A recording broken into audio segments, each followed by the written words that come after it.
Awareness Month, and there are millions of Americans struggling every day with a variety of conditions. But there are also ways to get help. So important. Joining us right now is Dr. Renee Exelbert, licensed psychologist and founder of the Metamorphosis Center for Psychological and Physical Change. So how many Americans, again, are we seeing these days? Is that number shocking to even you, doctor? Good morning. The number is shocking. We're seeing about 24% of the United States population struggling with a mental health disorder. And in terms of Gen Z, which is the highest demographic, it's up to 36%. We also see a disproportionate amount of women and minorities struggling. So it is really concerning. So what do we do about that? Step one, I guess, would be what we, again, ourselves can do. And how are we protecting our mental health? I think we really want to look at everyday things that we can do to just sustain a greater level of well-being. And that starts with the very first moment you wake up. For me, I think about things that I'm grateful for, which starts to wire your brain to look for more things that you're grateful for. You want to get sunlight, which sets your circadian rhythm for a better night's sleep.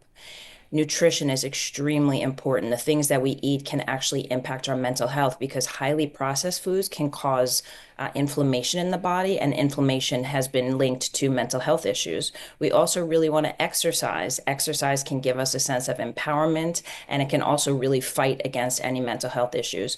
And something really, really important, we heard earlier this year, the Surgeon General talked about a loneliness epidemic. We really want to stay connected to those people we love. Social media is not a real connection. Social media can actually heighten somebody's level of depression and feelings of loneliness. And so we really want to stay connected to those people who care about us. Social media is so often a highlight reel and people not really saying what's going on. So despite best efforts, and we may give them, certainly, there are just those moments where you need to reach out. You need something a little more, that professional help. When do we realize we've hit that point, and then how do we go about finding the right fit?